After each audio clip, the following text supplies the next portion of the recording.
In this lecture, I'm going to give you lots and lots of little hints and tips and things that are going to make the making sense of your writing much, much easier. And again, these are all things that I do somewhere in my process. So when we're reading our book through, we want to make sure that the writing is clear, that the writing flows. Remember the chapter framework. Does it work for you? It's not too late to make some tweaks and amend it. And does your writing create bridges and links between the theory, the stories, the exercises, and anything else? Does your copy, the words that you've written, get your reader thinking and exploring? Have you added those questions in? Things like, imagine if, I wonder if, what would it be like? And what about those key messages and calls to action? What about your stories? Do they make sense? Are they in context? Are they consistent? Have you remembered that start, that middle, that end? Now, that might seem really, really silly, but I've read lots of books where people start stories and they don't finish them. So we just need to make sure we've remembered to close the loop. Check the steps. So if you've given someone an exercise to do, actually physically do it. Don't just read it and go, yeah, that looks right. Actually go and do it. Try and try again. There's nothing worse than giving somebody an exercise to do and they just can't work out how to do it. This always reminds me of a time I was on holiday, a partner rang me and he said, I've made a cake and it's sunk. Why is it sunk? And I said, I've got no idea. And when I returned home, what I realised was the recipe didn't ask him to beat the eggs and add them slowly to the mixture, and so his cake mixture curdled. So please make sure you don't curdle your book. Now your pictures have to be at least 300 dots per inch. They're going to be grayscale because we're not producing a colour book. And as far as possible, the same dimension, so all square or rectangular. Now what I tend to use for my pictures is I'll use something like Canva. And the way to get a really, really high quality picture on Canva is when you come to download it, you'll notice a little button that says 1 times, 2 times or 3 times. I download it as 3 times because it makes a really big file.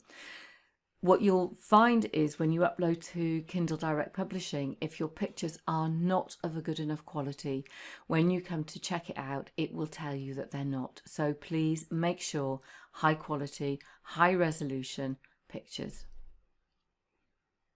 Now, when you've done research and you've added in references, you need to have a section at the back of your book that you call references or resources, and you need to do some kind of referencing so people know whether you've got this reference from the internet, when you accessed it, or whether it's come from a book. Double check. Now, something that is really, really important, if you are going to reference people, you cannot take great big chunks of someone else's writing and put them in your book without permission. You can do little quotes and little bits and stuff. What I tend to do is, according to Joe Block's in his famous book of 2019, he talks about blah, blah, blah, blah. If I'm going to quote a little bit, like I say, tiny little bits are usually okay. What you may find is you need to go to the author or at least their publisher and ask for permission, and you may have to pay. Get out that chapter synopsis again. Ask yourself, have you done the what, the why, the how, and the what if? Have you answered all of the questions? This document that, we painstakingly went through, building up and building up and building up, while we went through the outlining process and before we got to writing, is now invaluable because we're using it once again for a check. Now here's something that I quite like to do when I'm editing the book, is to get coloured highlight pens and colour code the what, the why, and the what if, the how and the what if, to make sure that I have actually done it. And remember, we're doing this because of people's learning styles. Some people like to know what something is about. Some people like to have the why. Some people dive straight in and want to know how to do things. So we do this, we don't necessarily use it as a chapter framework, but we just go and do a check-in to make sure that we have covered these things off. So I get coloured highlight pens and go through my document. Now, something else that I do is when I'm reading through, if I get really stuck and I can't work it out, I actually do a manual cut and paste, and I'll cut my document up and I'll move things around, and then I'll come and do it on the computer. Make sure you go through and highlight things like questions and answers. So if you've asked a question, have you actually answered it? Annotate your document. Now you can use the changelog, but what I find is going through, and this is actually on the computer, is highlighting it in maybe bright yellow, green, or red, or using different highlighting colors for different things, and making comments in my document. You might not be able to do all of the things all straight away, so highlight it. Make sure you know that you've got to come back and finish things off. Now, the question I want to ask you is, did you just write, or did you format the document? Now, way, way, way back when we started to look at writing, my advice was to create a style sheet and format your document. Now, you may be one of these people who hasn't done that.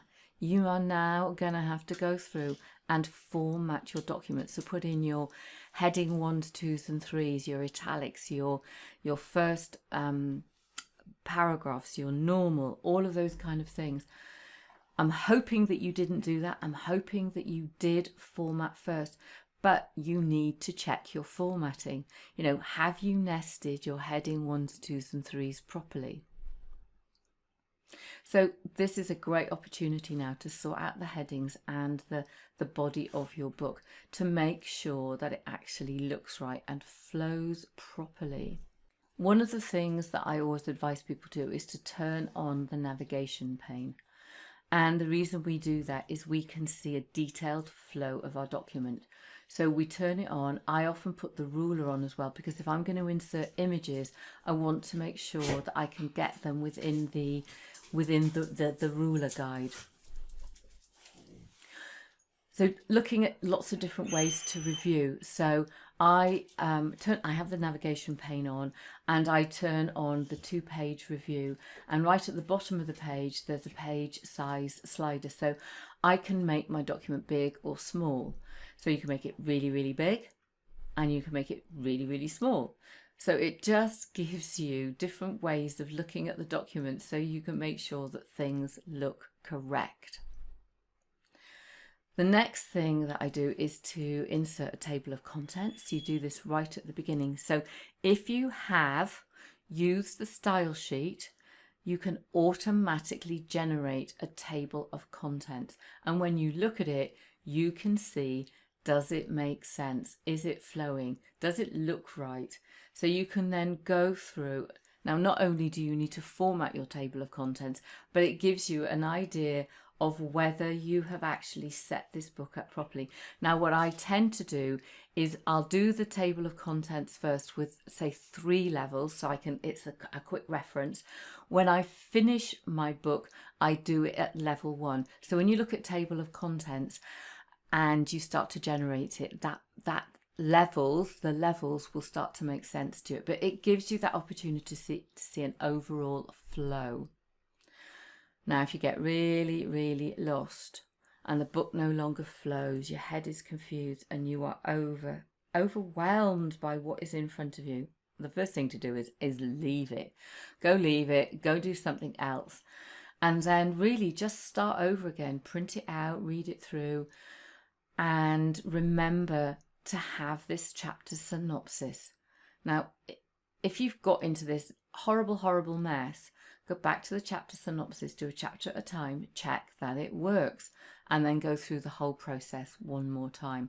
You'll find actually that, if you have got into a mess and you come back to the chapter synopsis, it's actually easier next time round. So if we're doing this starting again, you could create a mind map, but I tend to use the synopsis, the outline document that I've got. what I sometimes do is I'll sit and redo the outline. Perhaps I'll do a real quick step it out again. Now the idea is we want to chunk everything down. If you get lost, things like step it out again works. Other things like creating a PowerPoint presentation of the chapter or the book, that works. Find something that is not the book, that you're not editing the book, like the PowerPoint or the step it out, that just helps you to clear your mind. You're kind of reverse engineering your book. So good luck with the editing. I hope all of these tips are helping you go through that editing process and really making it work for you.